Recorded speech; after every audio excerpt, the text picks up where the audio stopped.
তোদের আজকের যে ডিসকাশন সেটা হচ্ছে নিটের ক্লাসে একটু করে হয়েছিল আলোচনাটা, এখানে একটু হবে। আর সঙ্গে মাসেল কন্ট্রাকশন, অর্থাৎ একটা ছিল মাসেলের যে ডেসক্রিপশন বা স্ট্রাকচার সেইটা, আর একটা হচ্ছে তোর মাসেল কন্ট্রাকশন। তো মাসেল কন্ট্রাকশনটা তোদের অলরেডি লেখানো আছে, সেটা দেখতে পারিস, বা টেক্সট বইয়ের জায়গা থেকেও তোরা পড়তে পারিস, সমস্যা কিছু নেই। কিন্তু মেইন ইভেন্টস গুলো কোন কোন জিনিসগুলো থাকা দরকার সেটা নিয়ে এখানে একটু ব্রিফলি আলোচনা হবে। তো ফার্স্টে আসছি মাসেলের হিস্টোলজিক্যাল স্ট্রাকচার। হিস্টোলজির ক্ষেত্রে আমরা মেইনলি কিন্তু স্কেলিটাল মাসেলটাকে হাইলাইট করি সব ক্ষেত্রেই। স্কেলিটাল মাসেল অর্থাৎ অস্থিপেশি, এটাকে হাইলাইট করি। তো অস্থিপেশির ক্ষেত্রে কিন্তু যখন আমরা তার অ্যানাটমিটা দেখি, তো সেটা মেনলি স্টাডি করা হয় থাই মাসেলস থেকে, মানে আমাদের যে পায়ের উপরের দিকের অংশ, উরুর উপরের দিকটা, বা অন্যভাবে বাইসেপ বা ট্রাইসেপ, যেটা আমাদের হাতের কাঁধের কাছে থাকে। তো এই দুটো জায়গা থেকে মাসেল ব্যান্ড বা মাসেলের গোটা অ্যানাটমিটা স্ট্রাকচারটা স্টাডি করা সব থেকে সহজ, এবং মাসেলটাকে আইসোলেট করা সহজ। তো এই দুটো হচ্ছে মেন জায়গা আর কি, এনি মানে ভার্টিব্রেটস এর ক্ষেত্রে, মেনলি মানুষের ক্ষেত্রে। তো তোদের তোদের যেহেতু হিউম্যান ফিজিওলজি, তাই গোটা আলোচনাটাই মাসেলের বা স্কেলেটাল মাসেলের গঠনটা টোটালটাই কিন্তু হিউম্যান রিলেটেড থাকবে। তো এখানে যখন আমরা একটা মাসেল পুরো টোটাল অংশকে কেটে আনছি, তখন দেখা যাচ্ছে টোটালটাই একটা মাসেল ফাইবার স্ট্রিপ। তো এর মধ্যে একটা একটা করে এরকম এরকম গোল গোল গোল গোল ব্যান্ডিং আছে। টোটালটাকে অ্যাজ এ হোল বলা হচ্ছে মাসেল ফ্যাসিক, মাসেল ফ্যাসিকেল বা মাসেল ফ্যাসিকিউলাই। ফ্যাসিকেল হচ্ছে প্লুরাল, ফ্যাসিকুলাই হচ্ছে সিঙ্গুলার। তো এরকম অনেকগুলো মাসেল ফ্যাসিকুলাই আলাদা আমরা দেখতে পাবো। এটা কি স্ট্রাকচারে? ইএম স্ট্রাকচার, ইলেকট্রন মাইক্রোস্কোপিক স্ট্রাকচারে। তো এটার মধ্যে যে জিনিসটা রয়েছে, যে গোটাল ফ্যাসিকুলাসটাকে বাইরে থেকে যে কানেক্টিভ টিস্যুটা ঘিরে রয়েছে, তাকে আমরা বলছি এপিমাইসিয়াম, 1 নম্বর। অর্থাৎ সমগ্র যতগুলো ফ্যাসিকুলি আছে এরকম, সবগুলোকে বাইরের দিকে কভারিংটা যেটা ঘিরে রেখেছে, কভারিংটা আবরণ, এটা। আচ্ছা, প্রত্যেকটা মাসেল ফ্যাসিকুলের মধ্যে ইন্ডিভিজুয়ালি এক একটা কি রয়েছে না, মাসেল ফাইবার। এই যে মাসেল ফাইবার, এইগুলো গোল গোল গোল যেগুলো রয়েছে প্রত্যেকটার মধ্যে রয়েছে। তাহলে এই মাসেল ফ্যাসিকেলের মধ্যে রয়েছে মাসেল ফাইবার। মাসেল ফ্যাসিকেল গুলো একে অপরের সাথে ডিসকানেক্টেড, মানে এই যে মাঝখানে যে একটা টিস্যু যেটা রয়েছে, এইটাকে আমরা বলে থাকছি পেরিমাইজিয়াম,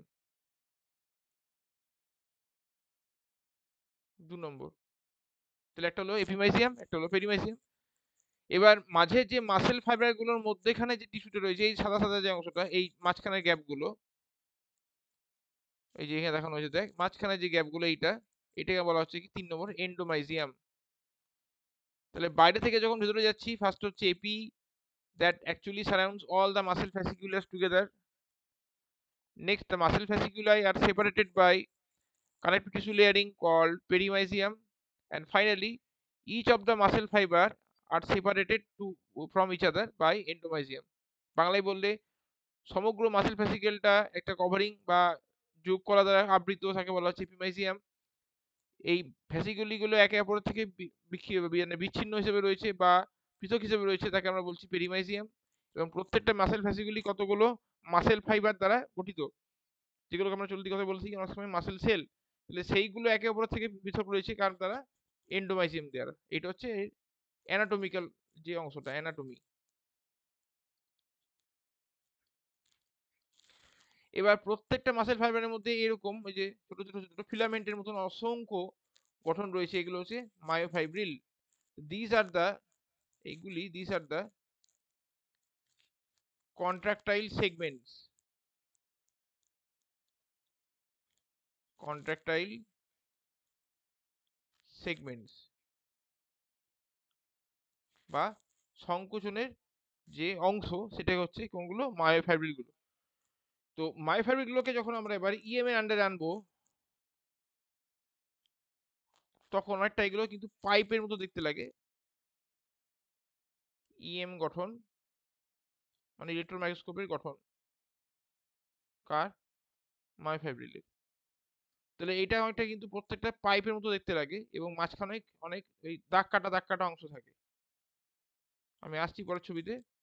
তো যখন অনেকগুলো মাসেল ফাইবারকে একসাথে এইভাবে দেখছি আমরা, এরকম এরকম, তখন দূর থেকে কিন্তু কি মনে হবে এর মধ্যে দাগ কাটা অংশ কিছু রয়েছে, এই যে এরকম, সরি,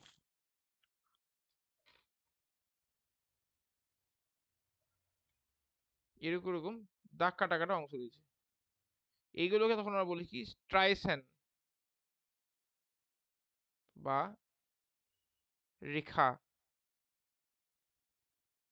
এই জন্য অস্থিপেশিকে বলা হয় বা স্কেলিটন মাসলকে বলা হয় স্ট্রাইটেড মাসেল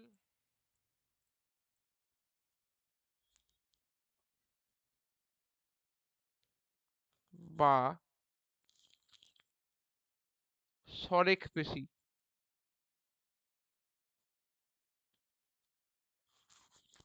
এটা হচ্ছে অ্যানাটমিক্যাল অর্গানাইজেশনটা।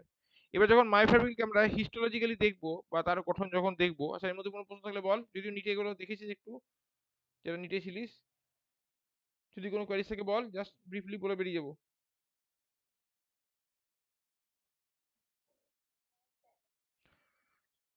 নেক্সট ছবিতে আসছি,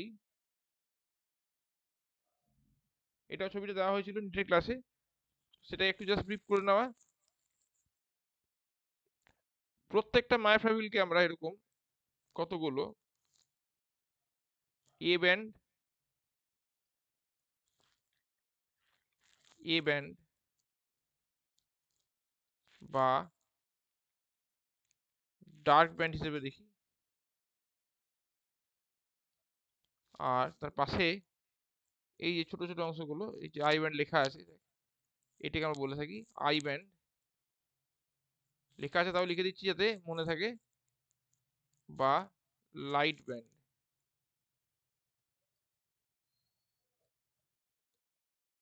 তাহলে আই এখানে আর এখানে আই কমন, তাহলে লাইটের L I, I for I band, ডার্কের D, A for A band. মনে রাখার সুবিধা হচ্ছে এইটা নিউমোনিক্স এর মাধ্যমে হয়েছে। তাহলে প্রত্যেকটা এ ব্যান্ডের মাঝখানে একটা করে ডিপ আরো অংশ রয়েছে, এগুলোকে বলি আমরা এম লাইন। এই যে পরেরটা দেখিয়েছি, এই যে M line.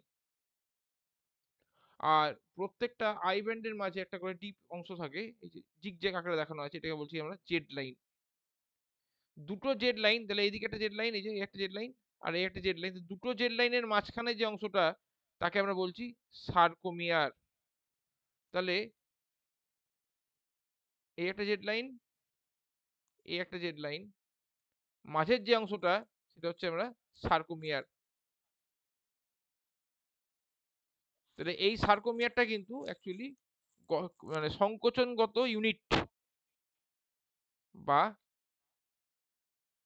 Contractile unit, contractile unit বা সংকোচনগত একক। এখন যখন আমরা কন্ট্রাকশনের জায়গায় যাব, তখন কিন্তু মূলত আমাদের এই জায়গাটার উপর ফোকাস থাকবে, অর্থাৎ সার্কোমিয়ার, তার মাঝামাঝি এম লাইন এবং তার দুই ধারে দুটো হাফ আই ব্যান্ড। তাহলে সার্কোমিয়ার সমান সমান লিখতে পারি আমরা, সার্কোমিয়ার ডান দিকে নিচে লিখছি দেখ, ইকুয়াল টু একটা পুরো এ ব্যান্ড, এর ডান দিকে হাফ অফ আই ব্যান্ড, আবার বাঁ দিকেও হাফ অফ আই ব্যান্ড। উভয় দিকে দুটো আই ব্যান্ড হাফ করে, আধা আধি এই অংশটুকু, আর মাঝখানে একটা total A band, together they form the sarcomere. তো সার্কোমিয়ারের মধ্যে যে এ ব্যান্ডটা রয়েছে, ট্রানজিটের ক্লাসে তখন বলিনি, এ ব্যান্ড যেটা রয়েছে সেটাকে ডিপ দেখাচ্ছি আমরা, বাট আমরা দেখতে পাই মাইক্রোস্কোপের নিচে খুব ডিপ গাঢ়, এবং আই ব্যান্ডটাকে দেখতে পাই কিন্তু খুব হালকা, মানে কার তুলনায়, এ ব্যান্ডের তুলনায়। তাহলে এই যে এ ব্যান্ডটাকে আমরা দেখছি ডিপ, তার কারণটাই কিন্তু মূলত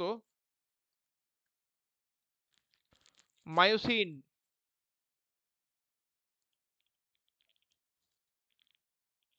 এই মায়োসিনের জন্য কিন্তু আমরা এ ব্যান্ডটাকে ডার্ক দেখি, এ ব্যান্ডের জন্য। আর এই যে আই ব্যান্ডটাকে আমরা হালকা দেখি, মূলত তার কারণটা কি, এখানে অ্যাক্টিন আছে। তাহলে অ্যাক্টিনটাকে ওই জন্য বলে বলে রাখি থিন ফিলামেন্ট, থিন প্রোটিন, পাতলা। মায়োসিনটাকে আমরা বলবো কি থিক প্রোটিন বা পুরু। একটু লিখে রাখ খাতায়। মায়োফাইব্রিলের গঠনে,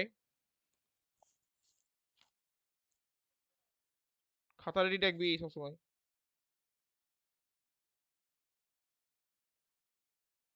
ও,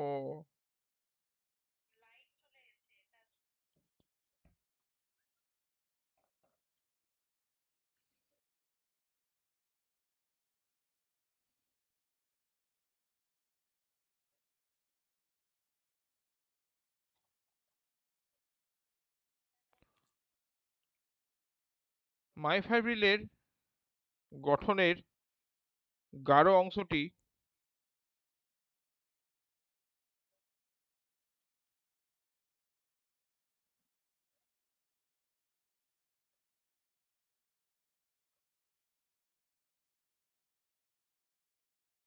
গাঢ় অংশটিতে মূলত মায়োসিন প্রোটিন থাকে,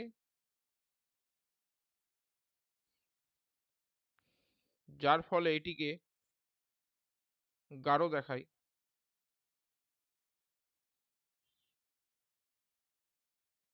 এবং আই ব্যান্ডের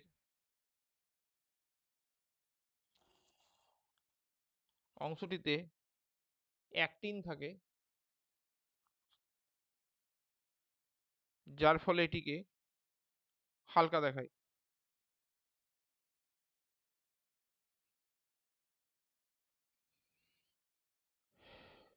স্টপ দিয়ে অ্যাক্টিন ফিলামেন্টগুলি বা অ্যাক্টিন প্রোটিনগুলি, এই যেটা লিখবি লেখ, অ্যাক্টিন ফিলামেন্টগুলি লেখাই ভালো। অ্যাক্টিন ফিলামেন্টগুলি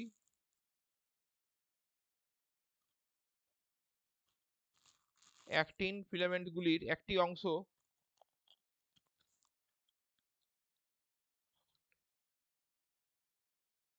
আই ব্যান্ডের জেড লাইন থেকে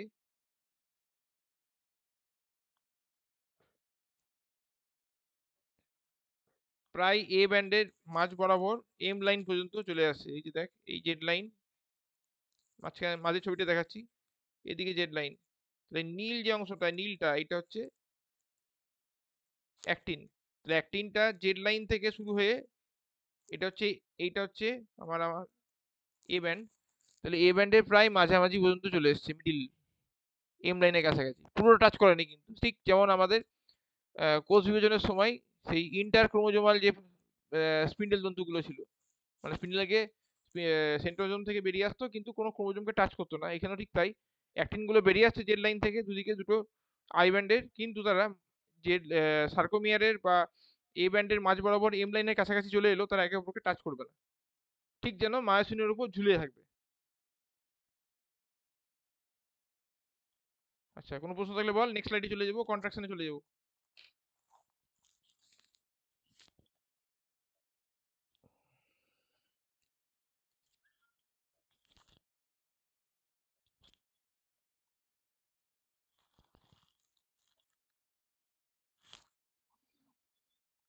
আচ্ছা, নেক্সট ছবিতে কন্ট্রাকশনে যাওয়ার আগে একটা জিনিস একটু দেখতে হবে, অ্যাক্টিন আর মায়োসিনের যে অর্গানাইজেশন বা গঠনটা, সেটা নিয়ে একটু আলোচনা করতে হবে। তো মায়োসিন গুলো এরকম থাকে, এই থিক ফিলামেন্ট, আর অ্যাক্টিন গুলো এরকম থাকে, এই নিচে লেখা আছে, একদম নিচে দেখ থিন ফিলামেন্ট লেখা আছে। তো মায়োসিনের যে টোটাল অংশটা মোটামুটি থাকে যদি আমি একটাকে দেখাই, এই যে ধর লম্বা যে কোনো এটাকে দুটো তুলে যদি দেখাই বাইরে, তাহলে এরকম টেল একটা অংশ থাকে, টেল লেজ অংশ, এবং দুটো এরকম হেডের মতো, ঠিক যেমন আমাদের মার্বেল হয় গুলি গুলি, ছোটবেলায় তোরা গুলি খেলতিস সেরকম টাইপের, বা ময়দার দানার মতন। তাহলে দুদিকে দুটো এরকম তারের মতন লেগে আছে, এটাও কিন্তু প্রোটিন দিয়ে তৈরি। তাহলে একটা হচ্ছে টেল, একটা হচ্ছে হেড। হেডের মধ্যে দুটো অংশ থাকে প্রত্যেকটা হেডে, একটা হচ্ছে দেখ অ্যাক্টিন বাইন্ডিং সাইট, অর্থাৎ যেখানে অ্যাক্টিন যুক্ত হয়, তাহলে এটা হচ্ছে অ্যাক্টিন যুক্ত হবে এখানে, অ্যাক্টিন যুক্ত হবে।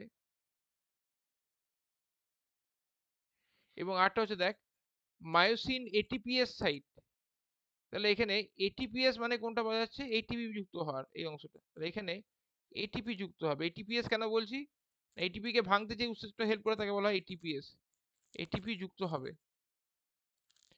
কিন্তু কোনো দুটোই বস্তু অর্থাৎ দুটো সাইটই, দুটো অঞ্চলই কিন্তু একসাথে কাজ করবে না। অর্থাৎ যখন অ্যাক্টিন যুক্ত হবে তখন এটিপি কি হবে না, ভেঙে যাবে। অর্থাৎ এটিপি প্লাস পিআই, এটিপি ভেঙে গিয়ে এডিপি প্লাস পিআই তৈরি করবে, ইনঅর্গানিক ফসফেট। এবং এই যে ভাঙনটা, এটা কিন্তু একটা এনজাইম থাকে এটিপিএস, এটিপিএস কে ভাঙে। তো সেই ধরনের উৎসেচকের সঙ্গে এইটা কিন্তু তুলনা করা যায় বলে মায়োসিনকে এই জায়গাটা অংশ দেখানো হয়েছে কি, মায়োসিন এটিপিএস সাইট। আবার বলছি, এটিপি কে ভাঙে এটিপিএস উৎসেচক, এটিপি প্লাস পিআই একটি অজৈব ফসফেট উৎপন্ন করে।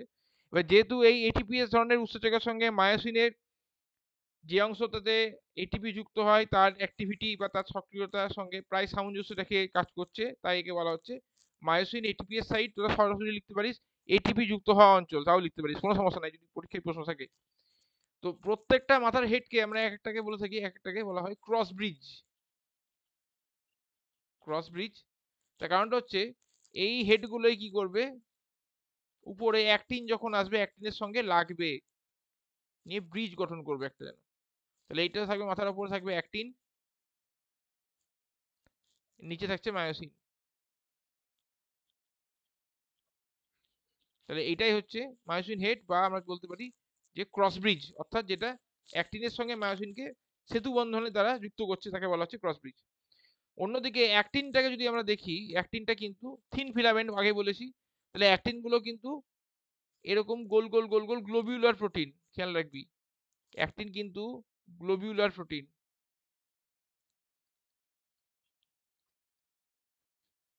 এবং অনেকগুলো এরকম অ্যাক্টিন এরকম যুক্ত যুক্ত হয়ে হয়ে একটা ফিতের মতো তৈরি করে। দেখ এই একটা ফিতে এরকম যাচ্ছে, আর একটা এরকম যাচ্ছে নিচ দিয়ে এইভাবে, ঠিক ডিএনএ এর মতন। গোল গোল অংশে যে ডিপ অংশটা দেখানো হয়েছে সেগুলোকে বলা হচ্ছে binding site for attachment with myosin cross bridge. অর্থাৎ মায়োসিনের যে ক্রস ব্রিজ মানে মাথার হেডটা বললাম, সেই জায়গাতে কি হবে না, এই মায়োসিনটা যুক্ত হবে। তার জন্য বলা হচ্ছে কি, যে বাইন্ডিং সাইট অর্থাৎ যুক্ত হওয়া অঞ্চল কার, attachment with myosin cross bridge অর্থাৎ মায়োসিন হেডের সঙ্গে যুক্ত হয়। এবার এর সাথে দুটো প্রোটিন আরো যুক্ত থাকে, যেটাকে আমরা বলে থাকি অ্যাসেসরি প্রোটিন। একটা হচ্ছে ট্রোপোনিন, একটা হচ্ছে ট্রোপোমায়োসিন।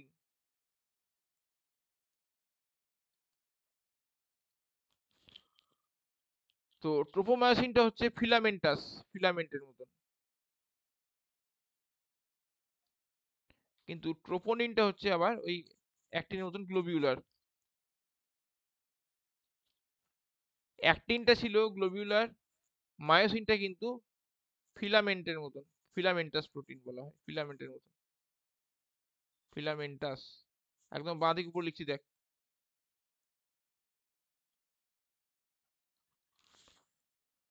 এবার এই ট্রোপোনিনের তিনটে অংশ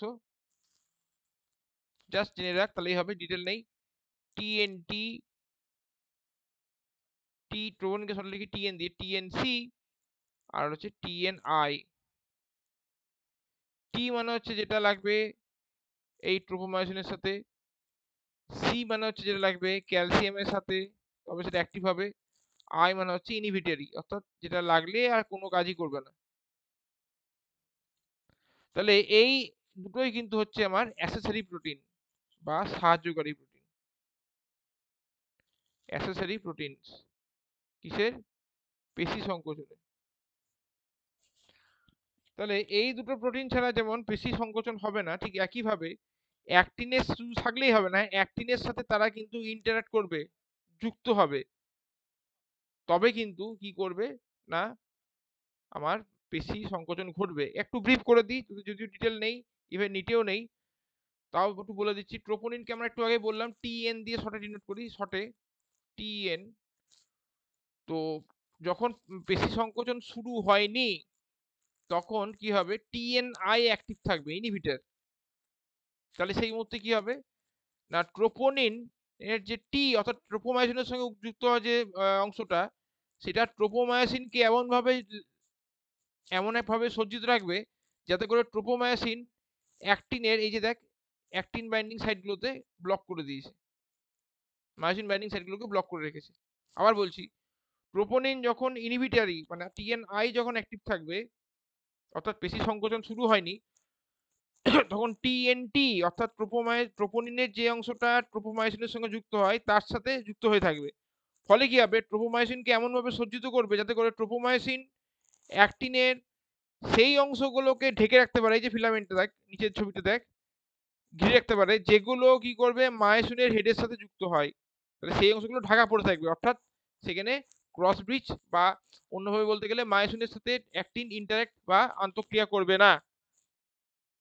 এবার যখনই ক্যালসিয়ামের পরিমাণ বাড়বে, আমরা জানি পেশি সংকোচনের জায়গার স্টার্টিংটাই হচ্ছে ক্যালসিয়ামের কনসেন্ট্রেশন বা ক্যালসিয়ামের ঘনত্ব বৃদ্ধি, এক কথায় সরি এদিকে হবে। তাহলে ক্যালসিয়ামের ঘনত্ব বৃদ্ধি, তাহলে ক্যালসিয়ামের যখনই ঘনত্ব বৃদ্ধি হবে তখন কি হবে, এই টিএনসি অ্যাক্টিভ হয়ে যাবে।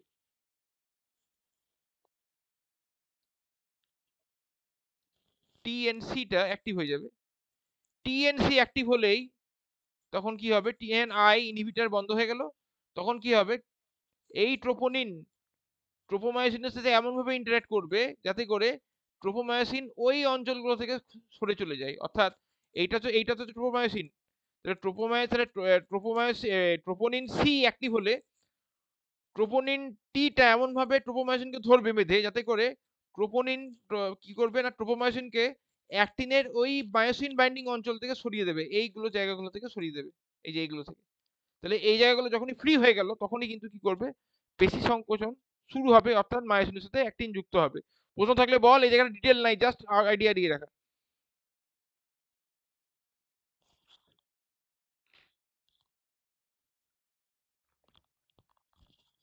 কোশ্চেন থাকলে বল।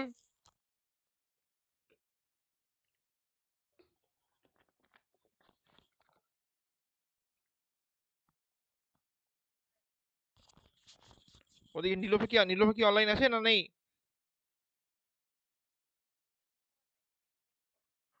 যাই হোক শুধু লিখে নে তাহলে, এখানে ওই ইউটিউবে দিয়ে দেবো, দেখে নেবে, সমস্যা নেই। লেখ ট্রোপোনিন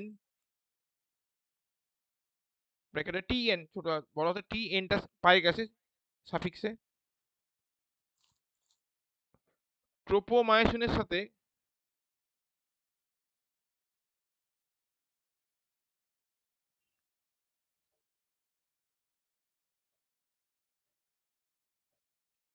আন্তঃক্রিয়ার মাধ্যমে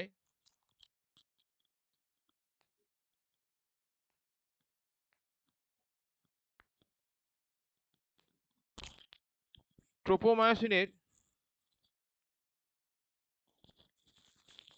অ্যাক্টিনের সাথে সজ্জাকে নিয়ন্ত্রণ করে।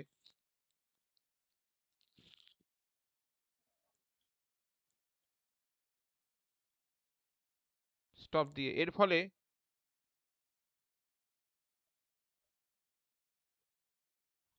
ট্রোপোমায়োসিন এর ফলে ট্রোপোমায়োসিনের সাথে অ্যাক্টিনের আন্তঃক্রিয়া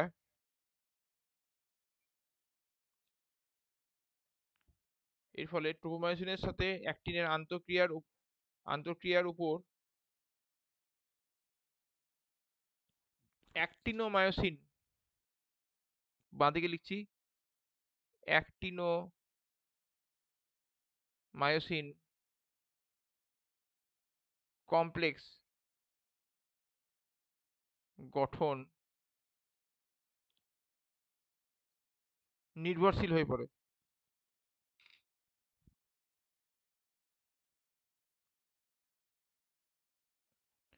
স্টপ দিয়ে, এই কারণে ট্রোপোনিন ও ট্রোপোমায়োসিনকে সহকারী বা অ্যাসেসরি প্রোটিনসও বলা হয়।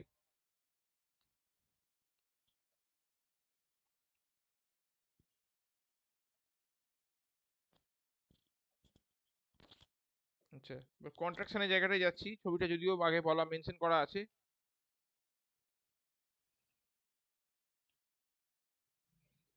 দেখ ফার্স্টে হচ্ছে, ইংরেজিটা না জানলেও মানে পড়তেও পারিস না পড়তে পারিস, এইগুলো হচ্ছে অ্যাক্টিন গ্লোবুলার প্রোটিন বলেছিলাম।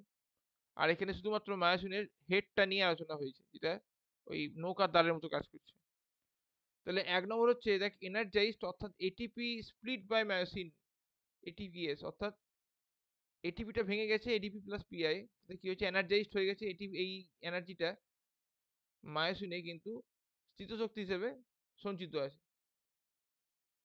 তো নেক্সট আসছে 2 নম্বরে 2A, calcium release on excitation অর্থাৎ ক্যালসিয়াম যখন আবার রিলিজ হবে তখন কি হবে, এই মায়োসিন হেডটা কার সাথে লেগে যাবে, অ্যাক্টিনের সাথে। 2B তে তাই হচ্ছে দেখ, এখানে দেখ দুটো ভাগে ভাগ করেছে 2 নম্বরটাকে, একটা হচ্ছে কোনো এক্সট্রা এক্সাইটেশন নেই অর্থাৎ এডিপি প্লাস পিআই ভেঙে গেছে কিন্তু ক্যালসিয়াম রিলিজ হয়নি বলে, যদি বলছিলাম না ক্যালসিয়ামটা ভাইটাল এখানে, তাহলে ক্যালসিয়ামটা সেই পরিমাণ মতো রিলিজ হয়নি বলে এখানে কিন্তু কোনো অ্যাক্টিন মায়োসিন কমপ্লেক্স তৈরি হচ্ছে না। কিন্তু যখনই ক্যালসিয়াম রিলিজ হচ্ছে এক্সাইটেশনের ফলে তখনই কি হবে না, মায়োসিন হেডটা কি করবে এবার অ্যাক্টিনের সাথে লেগে গেল, এই যে লেগে গেল এই জায়গাটা। এই জন্য এই জায়গাটাকে আমি তখন বলছিলাম যে কি ক্রস ব্রিজ।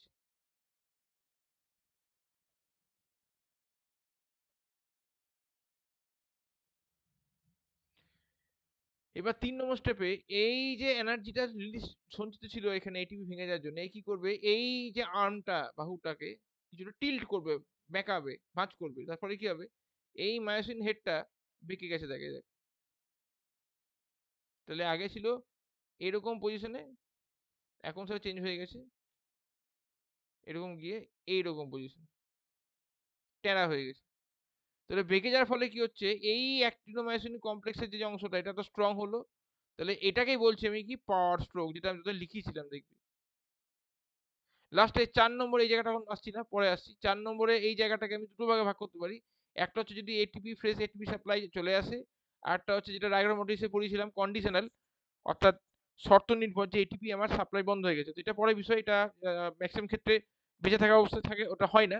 তো নর্মালি ক্ষেত্রে কি হয় না, এটিপি আবার অ্যাভেলেবেল হবে, যে এটিপি দেখানো হয়েছে এইভাবে, এটিপি অ্যাভেলেবেল হলে কি হয়েছে, আবার এটিপি ও কি করলো, চার্জ করলো কাকে, মায়োসিন হেডকে, যুক্ত হয়ে গেল। তাহলে দেখ ডিট্যাচমেন্ট লেখা হচ্ছে মানে পৃথক হয়ে যাওয়া, linkage between actin and myosin broken as fresh molecule of ATP binds to myosin cross bridge, অর্থাৎ মায়োসিন ক্রস ব্রিজের সাথে ফ্রেশ এটিপি মলিকিউল যুক্ত হয়েছে বলে অ্যাক্টিন মায়োসিন কমপ্লেক্সটা ভেঙে গেছে। Cross bridge assumes original conformation, মানে কনফরমেশন মানে গঠন, কনফরমেশন মানে হচ্ছে গঠন। তাহলে আগের যে কন্ডিশনে ছিল সেই জায়গাতে আবার ফিরে চলে যাচ্ছে, সেটাই বলছি কি অরিজিনাল কনফার্মেশন, এটিপি হাইড্রোলাইজড আর cycle starts again at step 1, step 1 এ কিন্তু ওই সাইকেলটা চালু হয়ে যায়।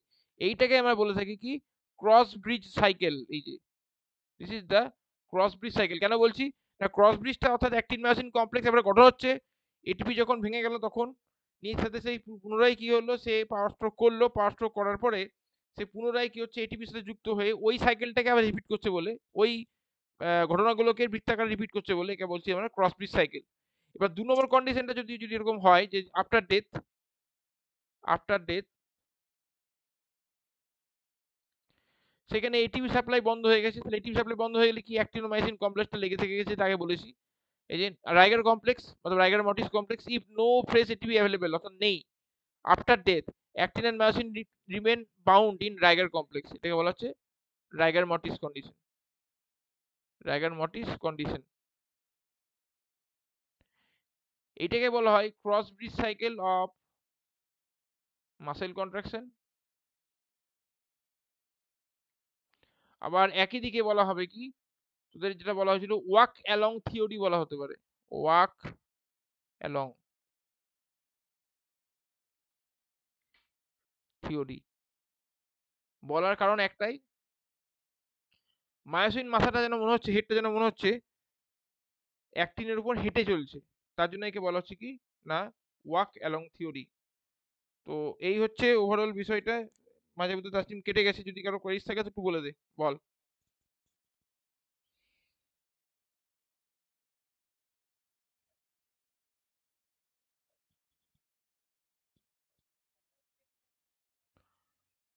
3 নম্বর হচ্ছে তোর যখন এখানে এনার্জি ও লেগে গেছে, মানে ক্রস ব্রিজটা তৈরি হয়ে গেছে, যে লিখেছি ক্রস ব্রিজ অর্থাৎ মায়োসিন হেডের সাথে অ্যাক্টিনটা লেগে গেছে।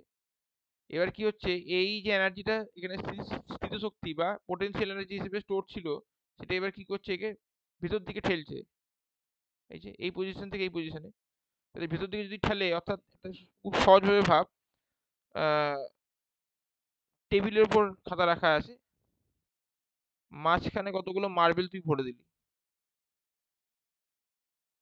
নিয়ে এর উপর আবার খাতা রাখবি, তাহলে এটা হলো টেবিল। এটা ঘরটা লাইভ করে খুব ভালো দেখানো যায়। এটা হচ্ছে মার্বেল, মার্বেলটা ঠিক যেন ওই অ্যাক্টিন প্রোটিনের মতন। আর এইটা হচ্ছে ধরনের খাতাটা কপি, যেটা হচ্ছে কি না মায়োসিনের মতন।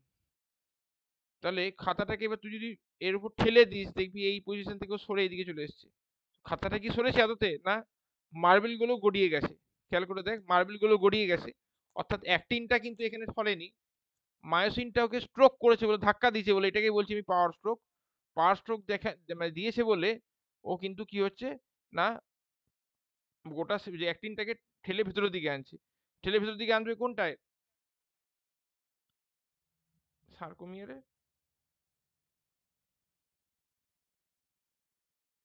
অ্যাক্টিনগুলোকে ঠেলে এদিকে নিয়ে আসবে, এই পাশ থেকে এদিকে নিয়ে আসবে। সার্কোমিয়ারের মাঝে আছে কে, এম লাইন। তাহলে এম লাইনের দিকে, সেটাই আগের স্লাইডে বলেছি, যে অ্যাক্টিন গুলোকে জেড লাইন বরাবর টেনে নিয়ে আসে কে, কাজটা কার, সেটা হচ্ছে কার না মার্জিন হেডের। এবার এসে এমন ভাবে এই অ্যাক্টিনটা এগিয়ে আসবে কেন্দ্র বরাবর, যাতে করে মনে হবে কি না এম লাইনের সঙ্গে কি করবে, কোলাইড করে যাবে, ধাক্কা লেগে যাবে, কিন্তু আদতে সেটা কিন্তু ঘটবে না। তো এটাই হচ্ছে তোদের মাসেল কন্ট্রাকশনের বিষয়টা। স্টেপগুলো লেখানো আছে, বা বই থেকেও দেখতে পারিস। ছবিটা কিন্তু মাস্ট, যদি কোশ্চেন দেয় সেটা আমি প্রশ্ন করি, বা আগের দিন তোদের কোনো স্যার ম্যাডাম যেই আসুক কোশ্চেন করুক। ঠিক আছে। হুম। এডিপি প্লাস ভিআই ভেঙে গেছে, ওটাই বলছি এনার্জাইজ, মানে এডিপি টা খেয়াল কর, এটিপিটা ভেঙে যাচ্ছে বলে এমন নয় এডিপি ওখান থেকে খুলে চলে গেল। বুঝতে পেরেছিস কি বলছি? এটিপিটা ভেঙে যাচ্ছে মানে শুধুমাত্র এনার্জিটা রিলিজ হয়েছে, যেটা কি করছে, পাওয়ার স্ট্রোক করতে সাহায্য করছে। এবার এডিপি থেকে পিআইটা কিন্তু আলাদা হয়ে চলে যাচ্ছে তা কিন্তু নয়, নাহলে কিন্তু ওই ফসফেটটাকে আবার নতুন করে এটিপি সাপ্লাই যখন হবে, এমন হতে পারে, দেখ এমন কন্ডিশন হয় না সময়, যে এটিপিটা পর্যাপ্ত সাপ্লাই থাকে না, ওটা কিন্তু রাইগার মর্টিস নয়, খেয়াল করবি। পর্যাপ্ত আর অ্যাবসেন্সির মধ্যে তফাৎ আছে, আগে বলেছি ঠিক। ওই অক্সিজেন থাকা বা ঘাটতি বা না থাকার মধ্যে, এই যদি যখন ইয়ে পড়েছিলাম গ্লাইকোলাইসিস জায়গাটা পড়েছিলাম, তাহলে যদি এমন হয় যে এটিপির সাপ্লাই শর্ট পড়ে, তখন কিন্তু যাতে করে ওই জন্য মায়োসিন কিন্তু এটিপিকে ছাড়বে না, ও তখন কি করবে, এই ফসফেটটাকে ছেড়ে দিয়ে নতুন একটা ফসফেট এখানে জুড়ে দেবে। তাহলে এটা কিন্তু এটিপি সিনথেসাইজিং ক্যাপাসিটি মায়োসিনের মধ্যে, সেটা কিন্তু সেই ক্ষমতাটাও কিন্তু আছে। বাকিটা অবশ্যই সেল বা মাসেল সেলের মধ্যে সেই তোর কি বলবো, আহ, সেই ইয়ে থাকে, মানে স্ট্রাকচার থাকে বা গঠন থাকে, বা মায়োসিনের এই মাসেল সেলের মধ্যে সেই পরিকাঠামো বা এনভায়রনমেন্ট থাকে, যাতে করে কি হয়, মানে সেই এটিপিটা যেটুকু সাপ্লাই কম হয়েছিল সেটাকে আবার ধূপ করে কি করতে পারে, চালু করে দিতে পারে, মানে নিয়ে আসতে পারে আর কি। আর কিছু? আচ্ছা বেশ, ক্লাস আমি এখানে ছাড়ছি, আমি ইজি ভ্যালুতে এটা পোস্ট করে দিচ্ছি, যাতে বাকিটা দেখতে পাই, সবাই তো অ্যাড হয়নি আজকে দেখছি। ঠিক আছে। পায়ের মতন আছে, কি করবো, পুরো ঠিক হয়নি, কাল অবধি দেখা যাক কি হচ্ছে। আমি যাওয়ার আগে জানাবো তোদেরকে, চিন্তার কিছু নেই। ঠিক আছে।